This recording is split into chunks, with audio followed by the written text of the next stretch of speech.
Começa agora o IPAM Talks, podcast do Instituto Paulista de Magistrados. Regularmente trazemos para você uma conversa franca e esclarecedora com um membro da magistratura ou das carreiras jurídicas sobre assuntos relevantes para a comunidade jurídica, para as instituições democráticas e para a sociedade em geral. Olá, eu sou Carlos Bateste e estamos iniciando mais um IPAM Talks, podcast do IPAM, Instituto Paulista de Magistrados. Nossa entrevistada no programa de hoje é a desembargadora do Tribunal de Justiça de São Paulo, Ana Paula Zomer. O tema que iremos tratar neste programa é a violência contra a mulher na sociedade brasileira e os instrumentos estabelecidos pelo Judiciário para tentar reduzir os casos relacionados a esse grave problema. A desembargadora Ana Paula Zomer é bacharel em Direito pela PUC de São Paulo, doutora pelo Departamento de Direito Penal, Criminologia e Medicina Forense da Universidade de São Paulo e pós-graduada em Criminologia pela Scuola di Specializzazione in Criminologia della Università dei Studi di Milano, na Itália. Procuradora do Estado por 33 anos, nossa entrevistada de hoje tomou posse na Corte Paulista em novembro de 21, indicada pelo 5º Constitucional da Advocacia. É um prazer tê-la no IPAM Talks, desembargadora. Muito obrigada, Carlos. Prazer é tudo meu. Segundo estatísticas do Conselho Nacional de Justiça, desembargadora, os crimes relacionados à violência contra a mulher representaram, no ano passado, 21% do total das demandas ao Judiciário brasileiro. Elas aumentaram 51% no período 2020 a 2023, mais do que o dobro do crescimento das demandas do direito penal como um todo, que foi de 23%. Como a senhora avalia esses números? Carlos, para falar do tema da violência doméstica, é necessariamente falar de um tema cultural, em primeiro lugar. Qual é o nosso contexto? Em que país nós vivemos? Em que país nós estamos discutindo o tema violência de gênero? Nós estamos discutindo o tema violência de gênero num país onde, na última década, mais de 49 mil mulheres foram assassinadas. Este é, digamos assim, o solo sobre o qual nós vamos inserir a nossa temática. É verdade, houve um aumento, e esse aumento ele começa com a pandemia, e não só por conta da pandemia, mas a pandemia refletiu de forma bastante grave no aumento desses números, e refletiu por algumas razões. Primeiro, as restrições de horário de funcionamento de alguns serviços protetivos.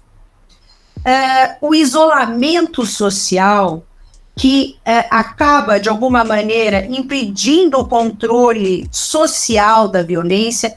O que eu chamo de controle social? O controle social que pode ser formal ou informal.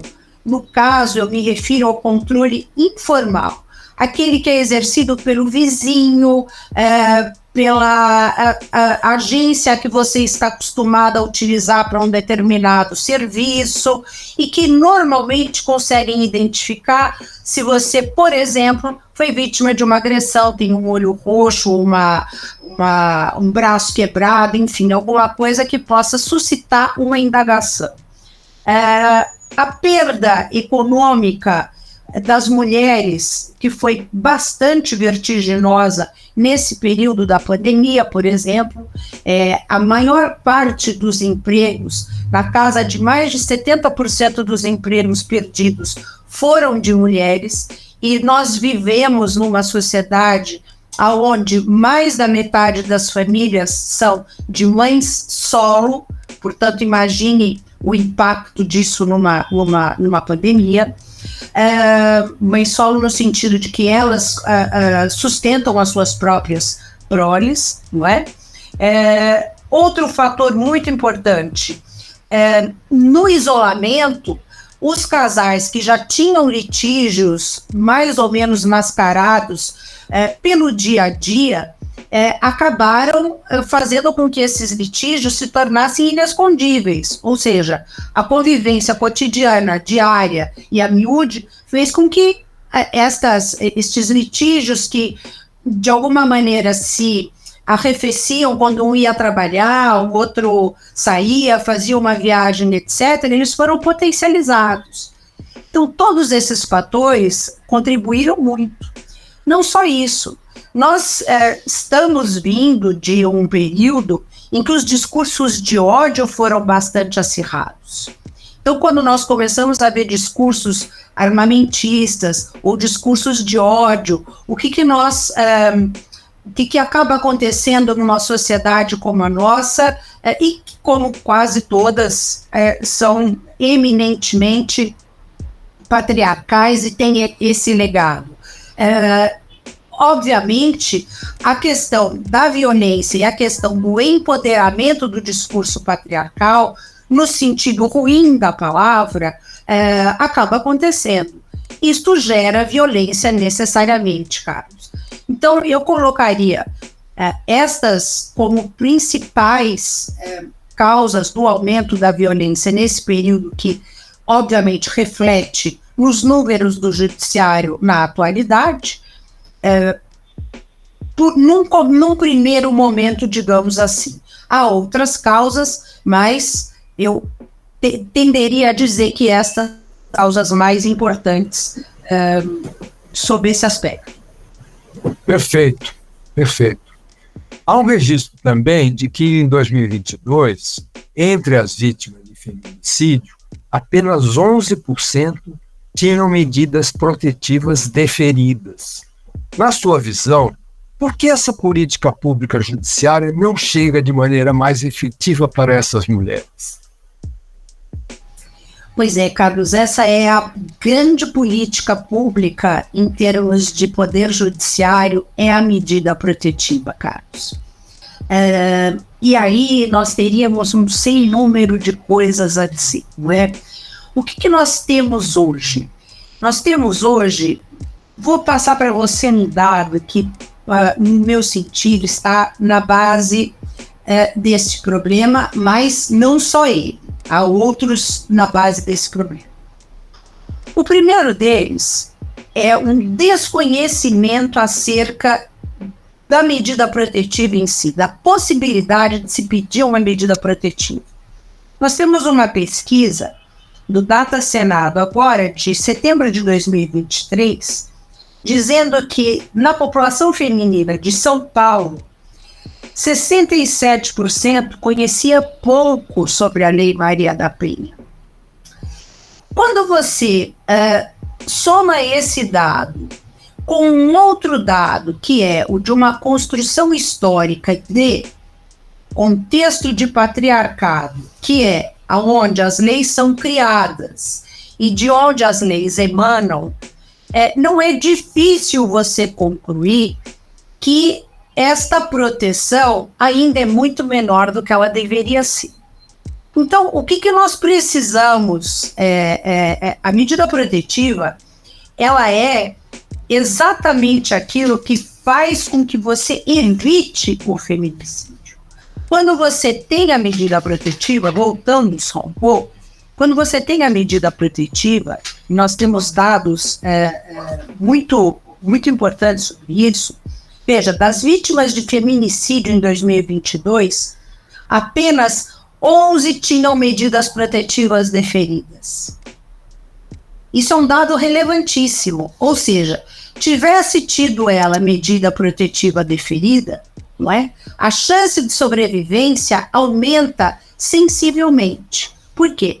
Ela é exatamente o prenúncio, ela é aquele instrumento através do qual o judiciário tem que ser sensível à situação de risco daquela determinada mulher e impedir que um mal maior aconteça.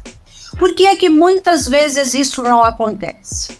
Porque ainda existe um imaginário, e um imaginário que é cultural, e esta é a nossa maior luta no sentido de debelar este imaginário cultural, e depois nós vamos falar sobre o mau uso das medidas também, de que as mulheres se valem desta medida protetiva de forma errônea, ou mentem para conseguir uma medida protetiva, ou se vingam dos seus maridos através de uma medida protetiva. Não, isto é uma falácia. Nós temos estudos mostrando que a ínfima maioria de estudos internacionais mostrando que a casa de mulheres que mentem, vamos dizer, em proporção, não oscila além dos 3 a 5%. De maneira que deixar de deferir uma medida protetiva por conta deste imaginário é manter o problema exatamente como ele está. Até porque, Carlos, eu digo sempre, na medida protetiva, quando uma mulher solicita uma medida protetiva, porque ela está em risco, há a possibilidade, sim, de que ela esteja ínfima, mas há a possibilidade de que ela esteja se sujeitando a toda aquela agrura e a toda aquela exposição, porque é uma exposição, ir ao judiciário e contar o que ela está passando, o que ela está sofrendo, mas vamos admitir que ela efetivamente não esteja passando por aquela situação que ela desenha. Se ela não estiver passando por isso, eu tenho como contornar posteriormente. Ou seja, a partir do momento que eu detecto que aquilo foi mal decretado, que aquela medida foi mal deferida e que aquela mulher, portanto, mentiu, eu tenho como consertar essa situação. Eu posso processá-la por um crime que eventualmente ela tenha cometido ao fazer essa denúncia, eu posso processá-la solicitando danos reparatórios em face da pessoa contra a qual ela tem enrolado aquela acusação. Enfim, eu tenho N medidas que eu posso adotar para reparar aquele ponto. Mas, Carlos, a pergunta central que vem da sua pergunta é: e quando ela não está mentindo, que é a maioria das vezes, se eu não defiro essa medida, o que acontece? E exatamente aí que precisa haver muita responsabilidade. É exatamente esse o ponto em que se exige muita responsabilidade do magistrado, porque na dúvida é imperioso que se defira a medida protetiva. Na dúvida, ela tem que ser deferida. Se depois se descobre que não era o caso, nós temos como reverter a situação. Mas se há uma dúvida, ela deve ser deferida, sim, sob pena de nós, talvez não reencontrarmos esta mulher no judiciário, porque ela foi vítima de um feminicídio. E aí não há o que se reverter. Já existe jurisprudência em relação a várias teses com perspectiva de gênero definidas pelo Superior Tribunal de Justiça, como a custódia cautelar, aumento da pena e outras. A senhora acha que elas são suficientes para o judiciário conter os casos de violência contra a mulher no país? Não, Carlos, elas são importantíssimas, mas elas não são suficientes. Sem uma mudança, como nós dizíamos na questão anterior, sem uma mudança de perspectiva cultural, inclusive do julgador, por parte do julgador, não haverá uma efetiva contenção. Veja, essa mudança cultural ela tem que começar na escola e ela tem que acontecer em todos os setores que se ocupam do tema. Em não acontecendo essa mudança cultural da escola e permeando todos os setores que se ocupam do tema, por mais bem intencionado que sejam as cortes superiores e, em especial, o Conselho Nacional de Justiça, que tem tido um papel central neste tema, no tema da violência de gênero, nada será suficiente para que se mude o problema da violência de gênero. Porque ele não é um problema. Nós não temos pouca legislação, Carlos. Nós não temos decisões ruins. Não, nós temos boas decisões e bons protocolos. Nós precisamos de sensibilidade e de mudança de cultura para encarar e enfocar esse problema. O Conselho Nacional de Política Criminal e Penitenciária publicou recomendação do uso de tornozeleira eletrônica nos agressores denunciados por violência doméstica e familiar contra a mulher. Os magistrados e magistradas têm determinado esse monitoramento eletrônico? Essa atitude do Conselho Nacional de Política Criminal e Penitenciária, esse aparelhamento, ele é um aparelhamento fundamental, porque você veja, o agressor, quando ele está imbuído daquele propósito de continuar perseguindo a vítima, né, ele não se detém muitas vezes pela medida protetiva. Ele segue, tanto que existe o crime, como você bem sabe, de descumprimento da medida protetiva. Ou seja, ele segue perseguindo, segue ameaçando, segue telefonando, segue, enfim, praticando os mais variados atos para interferir na intimidade daquela pessoa a despeito da medida protetiva.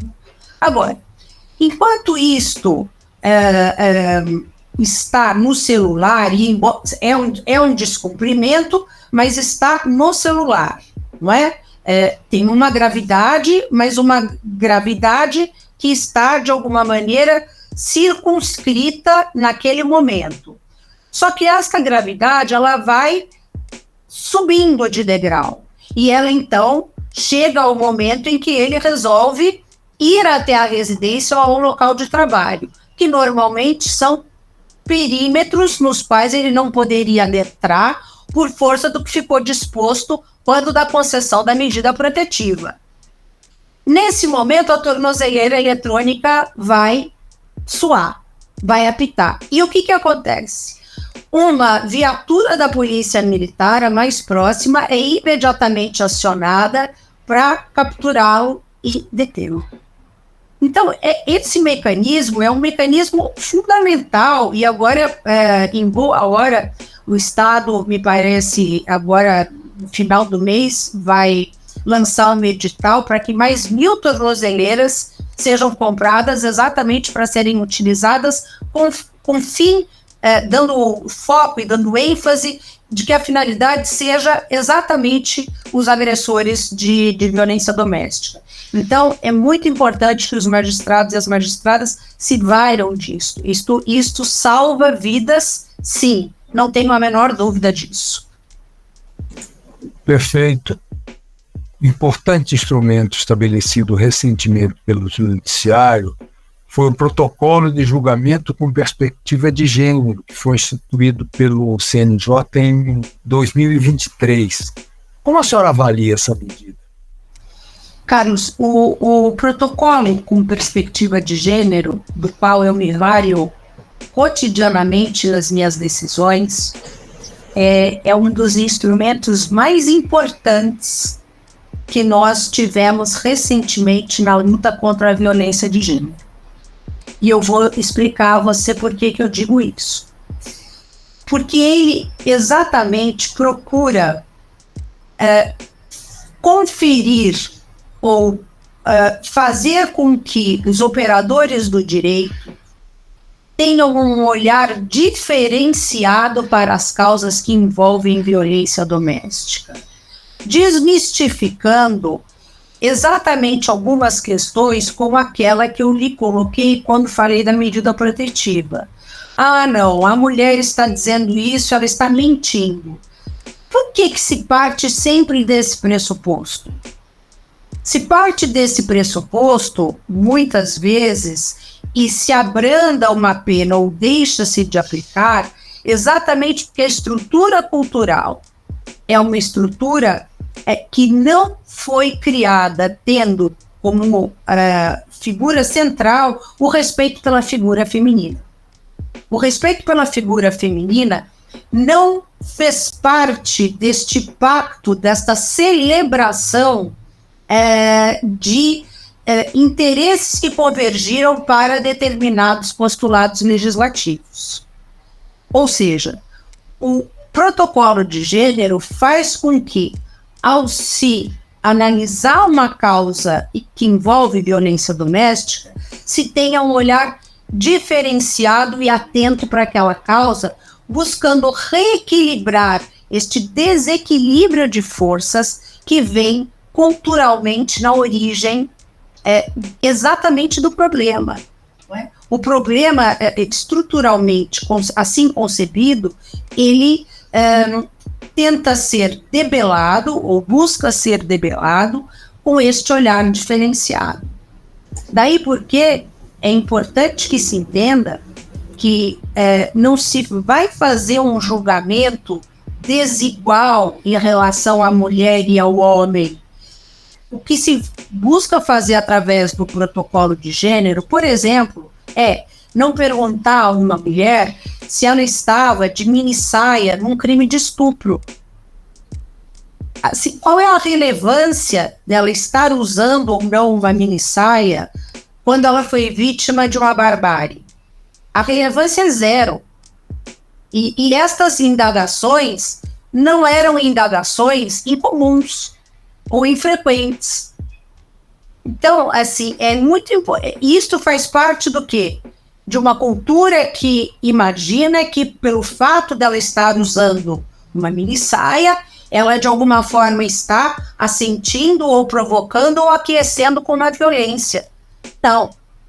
Pode eventualmente até não estar trajada de forma adequada para um determinado local. Eu não estou nem discutindo isso, porque eu não estou nem determinando o local aonde estivesse a vítima. Agora, jamais aquecendo com uma violência ou com a barbárie. Então, o protocolo ensina a que se tenha uma visão, ensina a que se analise aquela determinada situação da perspectiva da mulher, da perspectiva daquela pessoa que vem sendo historicamente relegada a segundo plano. Ele é fundamental, ele é um instrumento belíssimo. Assim, o CNJ realmente editou um documento da maior importância quando fez o protocolo para julgamento de gênero. Há um dado, porém, que eu gostaria de levantar. A Escola Nacional de Formação e Aperfeiçoamento de Magistrados mantém um curso básico sobre esse protocolo. Os registros, no entanto, mostram que essa capacitação, que é oferecida para juízes e juízas de todo o país, tem sido realizada majoritariamente por mulheres, e nem sempre todas as vagas são preenchidas. Eu tenho que perguntar se isso não seria um indicador que no Brasil essa questão ainda não está sendo considerada como deveria. Qual a sua opinião, magistrado? Veja, quem inaugurou isto na escola foi o então presidente, o desembargador José Maria Câmara, que fez uma gestão belíssima. E você tem razão. Nos cursos, eu tive a curiosidade de buscar os números. Os cursos são frequentados, na sua grande maioria, por 73% de mulheres e 27% de homens. Não adianta que nós tenhamos cursos extremamente bem montados, que nós tenhamos um protocolo de gênero da maior e da melhor envergadura, não é? Que nós tenhamos leis, a nossa lei é considerada a terceira melhor do mundo, e para e passo a isso nós somos o 5º país que mais mata mulheres no mundo. Então veja que contradição, não é? Então, assim, mecanismos, hoje nós temos muitos, não é?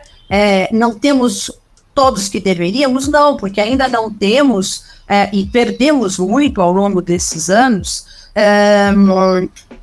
investimentos públicos naquelas redes de apoio que são tão fundamentais para a implementação das políticas de prevenção e de apoio às mulheres em situação de violência doméstica. Mas tudo isso só funciona adequadamente se eu tenho uma mudança de cultura.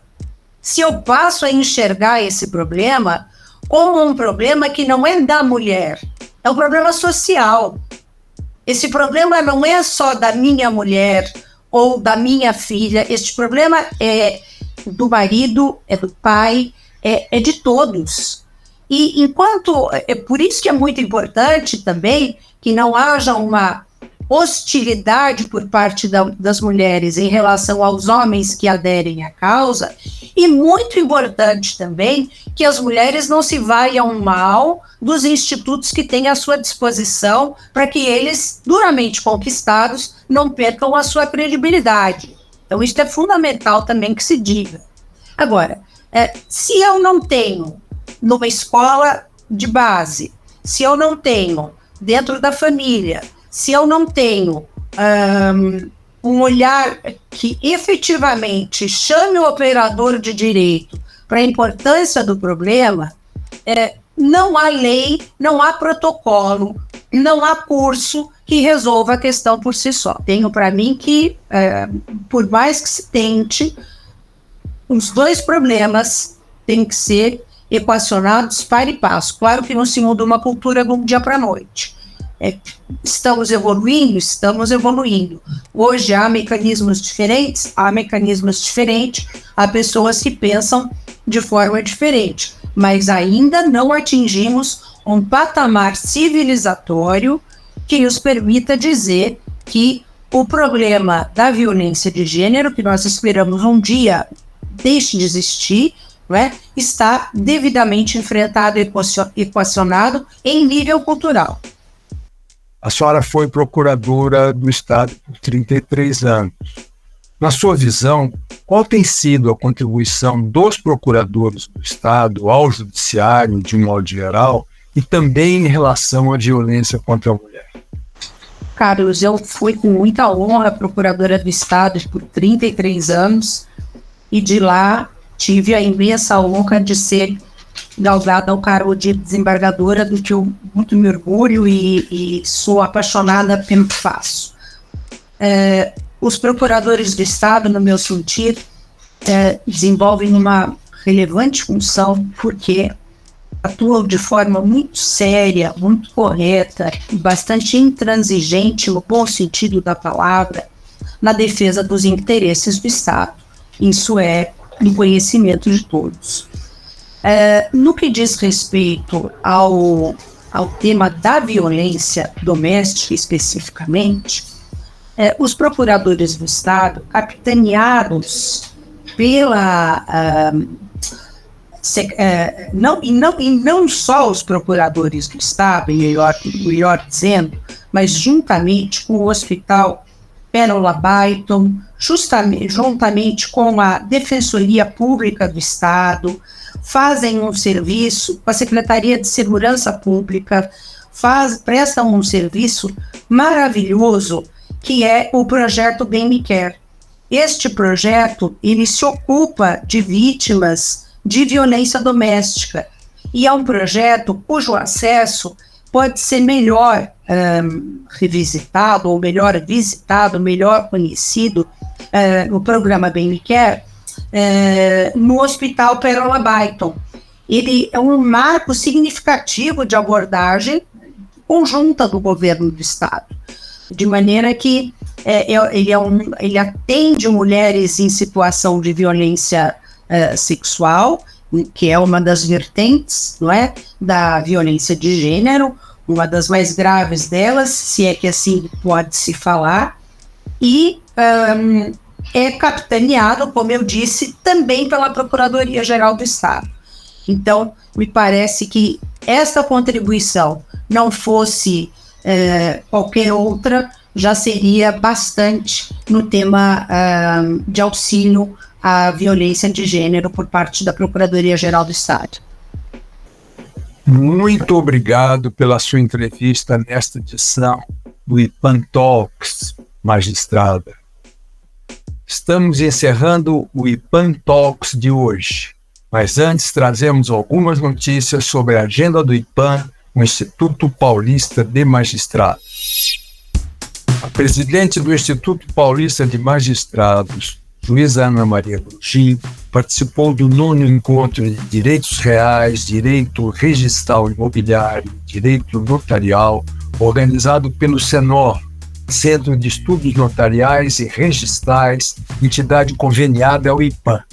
A magistrada falou sobre a inteligência artificial no sistema judiciário durante um painel do evento, realizado no dia 22 de maio, em Coimbra, Portugal. No mesmo encontro, a segunda vice-presidente do IPAM, Tânia Mara Awali, participou como debatedora no painel que abordou a reforma do Código Civil Brasileiro e a desnecessidade de reforma do Código Civil Português.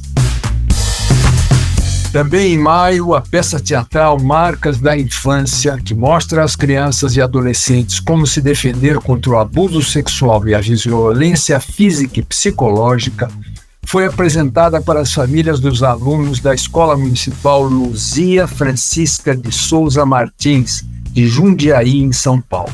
A peça, que faz parte do projeto Eu Tenho Voz do IPAM, foi uma das iniciativas do Programa de Comunicação Não Violenta desenvolvida pela UGE, Unidade de Gestão de Educação do município. E a idealizadora e coordenadora do projeto, juíza Erdelena Hollenberg Padilha de Oliveira, primeira vice-presidente do IPAM, falou sobre a importância do IPAM levar às crianças a informação sobre como pedir socorro para sair de uma possível situação de violência. No início de junho, foi a vez de 1.200 alunos do ensino fundamental da Escola Municipal Pedro de Oliveira, também em Jundiaí, assistirem à peça Marcas da Infância. As procuradoras de Justiça e voluntárias do projeto, Vanderleia Lense e Cristina Garreta Prats, ficaram à disposição dos estudantes para receber as denúncias de abuso para o eventual encaminhamento dos casos às autoridades competentes. E a segunda vice-presidente do IPAM, Tânia Mara Awali, tomou posse como desembargadora do Tribunal de Justiça de São Paulo. A solenidade foi realizada dia 14 de junho no Palácio da Justiça e contou com uma expressiva presença de membros da magistratura e das carreiras jurídicas de São Paulo. Agradecemos a sua audiência nesta edição do IPAM Talks, podcast do Instituto Paulista de Magistrados. Para acompanhar outras iniciativas e eventos do IPAM, acesse o site www.ipan.com.br e as mídias sociais do Instituto no Facebook, LinkedIn, Instagram e YouTube. Até o próximo programa. Termina agora o IPAM Talks, o podcast do Instituto Paulista de Magistrados. Se quiser mais informações sobre o programa ou sobre as atividades e benefícios oferecidos pelo IPAM, envie um e-mail para ipan@ipan.com.br ou ligue para o Instituto. Telefone 11 3105 9290. Até o próximo programa.